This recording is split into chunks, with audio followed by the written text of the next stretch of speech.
কোনো আশঙ্কা ছিল না। কিন্তু যে 3 দিক উন্মুক্ত ছিল, সেই 3 দিকে একটা সুদীর্ঘ পরীক্ষা বা খন্দক খনন করলেন।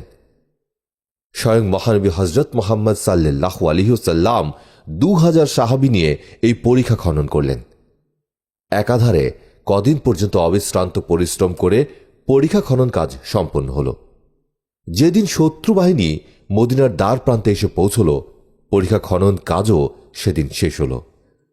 মুসলিম বাহিনী মদিনার ভেতর হতে এই পরীক্ষার পাড়ে অবস্থান করে শত্রু বাহিনীকে বাধা দেওয়ার জন্য প্রস্তুত হয়ে রইলেন। শত্রুগণ এই পরীক্ষা দেখে অত্যন্ত বিস্মিত হয়ে গেল। তারা এসেছিল মদিনা নগরীর লুণ্ঠন এবং আল্লাহর নবী সহ মদিনার সকল মুসলমানকে খতম করবে এই আশা নিয়ে। কিন্তু মুসলিমগণ যে অবরোধ সৃষ্টি করেছেন, তাতে তারা কিছুতেই মদিনা শহরে প্রবেশ করতে সাহসী হল না। নিরুপায় হয়ে শহরের বাইরেই তাঁবু গেড়ে রইল। আর মাঝে মাঝে তারা চারদিকে ঘুরে দেখতে লাগল কোন স্থান দিয়ে ভেতরে প্রবেশ করা যায় কিনা। অবশেষে আমর নামক আরবের এক বিখ্যাত ইহুদি বীর একটি দুর্বল স্থান বের করে কোনো মতে সেই স্থান দিয়ে ভেতরে প্রবেশ করে দ্বৈরথ যুদ্ধের জন্য প্রতিদ্বন্দ্বী আহ্বান করল। তার অশ্বক্ষুরের দাপটে মদিনার মাটি প্রকম্পিত হতে লাগল। আমরের সাথে যুদ্ধ করার জন্য শেরে খোদা হযরত আলী রাদিয়াল্লাহু তাআলা আনহু এগিয়ে এলেন।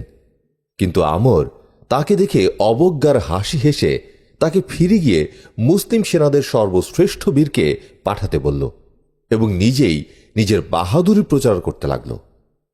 শেরে খোদা হযরত আলী রাদিয়াল্লাহু তাআলা আনহু বললেন, যুদ্ধক্ষেত্রে মুখের কথার চেয়ে কাজে পরিচয় দেওয়াই বীরের কাজ। এ কথায় আমর ক্ষুব্ধ হয়ে হযরত আলী রাদিয়াল্লাহু তাআলা আনহুকে আক্রমণ করল।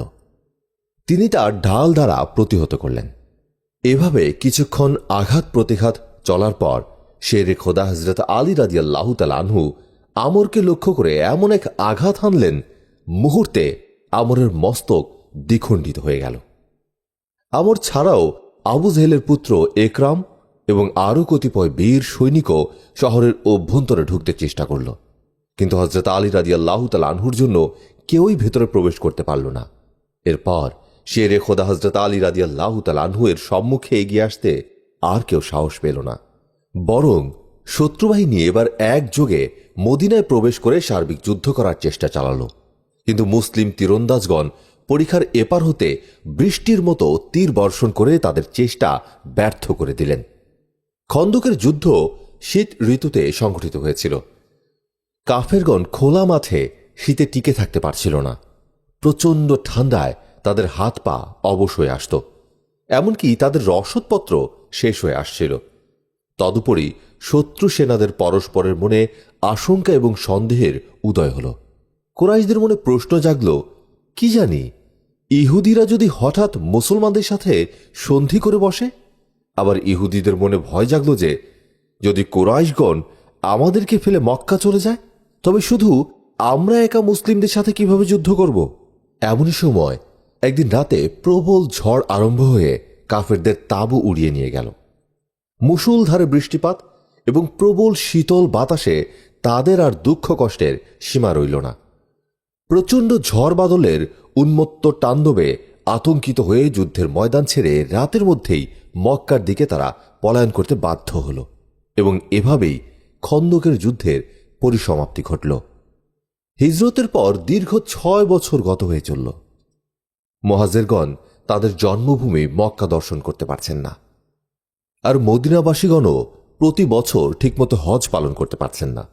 এতে তাদের মনে মক্কা দর্শন আসা বিশেষভাবে তোলপাড় শুরু করে দিল। মহানবী হযরত মুহাম্মদ মুস্তাফা সাল্লাল্লাহু আলাইহি ওয়াসাল্লাম তাদের মনের ভাব বুঝতে পেরে পবিত্র জিলকাদ মাসে সাহাবাগণকে নিয়ে ওমরা হজ করতে প্রস্তুত হলেন। কেননা মাসগুলোর মধ্যে জিলকাদ মাসে কোনো যুদ্ধ বিগ্রহ হতো না। নবীজি 1000 সাহাবী নিয়ে হজ পালনের উদ্দেশ্যে মক্কা রওনা করলেন। মুসলমানগণ হজ করতে আসছে এই খবর তড়িৎ গতিতে মক্কার কুরাইশদের নিকট পৌঁছে গেল। তারা এই খবর শুনে উৎকণ্ঠিত হয়ে পড়ল। তারা ভাবল, হযরত মুহাম্মদ সাল্লাল্লাহু আলাইহি ওয়াসাল্লাম তার সঙ্গীদের নিয়ে হজ করতে আসছেন না, আসছেন অন্য মতলবে। এ কারণে তারা 200 অশ্বারোহী সৈন্যের একটি বাহিনী পথিমধ্যে মহানবীর কাফেলাকে বাধা প্রদান করার জন্য প্রেরণ করল। হযরত মুহাম্মদ সাল্লাল্লাহু আলাইহি ওয়াসাল্লাম কুরাইশ বাহিনীর আগমনের খবর জানতে পেরে অন্য পথ ধরে অগ্রসর হলেন এবং মক্কার অনতি দূরে হুদাইবিয়া নামক স্থানে এসে তাঁবু গেড়ে অবস্থান নিলেন। তারপর মহানবীজি শুধু ওমরা হজ আদায় করতে মক্কায় গমন করতে চাচ্ছেন তা পরিষ্কার রূপে বুঝিয়ে দেবার জন্য সাহাবী হযরত ওসমান রাদিয়াল্লাহু তাআলা আনহুকে মক্কায় পাঠিয়ে দিলেন যে তুমি গিয়ে তাদের বলো আমরা কোনো ঝগড়া বিবাদ করতে আসিনি, শুধুমাত্র ওমরা পালন করতে এসেছি। ওমরা আদায় করে আবার আমরা মদিনায় ফিরে যাব। কিন্তু কুরাইশদের মন মুসলমানদের প্রতি শত্রুতায় কানায় কানায় পূর্ণ ছিল। সুতরাং তারা হযরত ওসমান রাদিয়াল্লাহু তাআলা আনহুকে বন্দী করল। এদিকে হুদাইবিয়ায় মুসলমানদের মধ্যে এরূপ গুজব রটে গেল যে হযরত ওসমান রাদিয়াল্লাহু তাআলা আনহুকে কুরাইশগণ হত্যা করে ফেলেছে।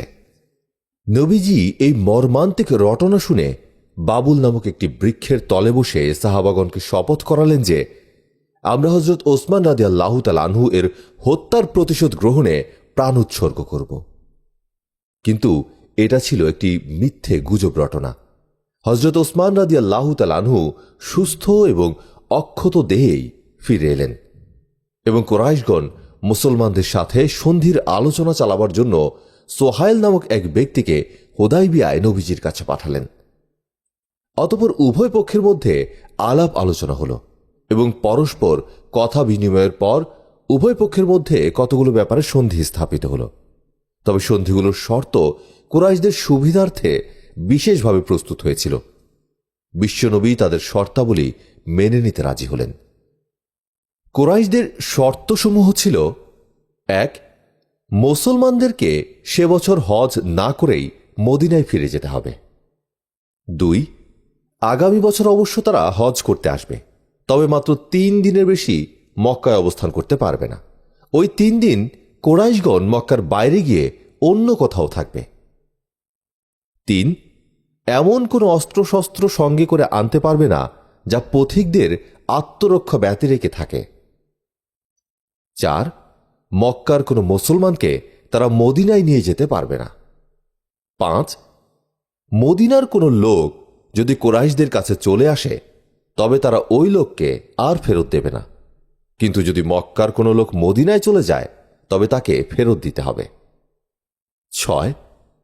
আরবের যে কোনো গোত্র কুরাইশ বা মুসলমানদের সাথে স্বাধীনভাবে সন্ধি করতে পারবে।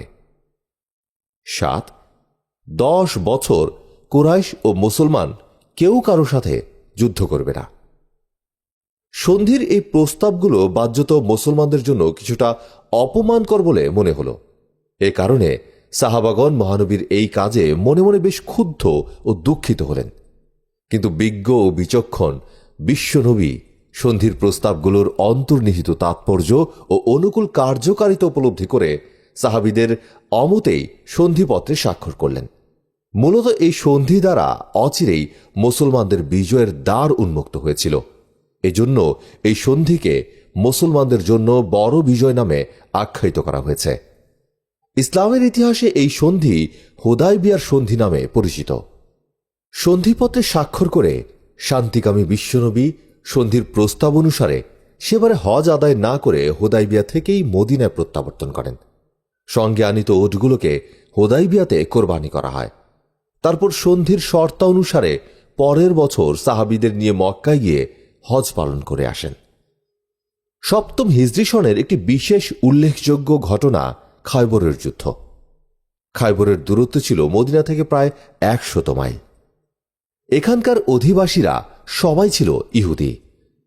তারা নিজেদের নিরাপত্তা রক্ষার্থে খায়বরে অনেকগুলো সুদৃঢ় দুর্গ নির্মাণ করে রেখেছিল। দুর্গগুলোর মধ্যে নায়াম ও কামুজ দুর্গই ছিল সর্ববৃহৎ এবং সর্বাধিক মজবুত।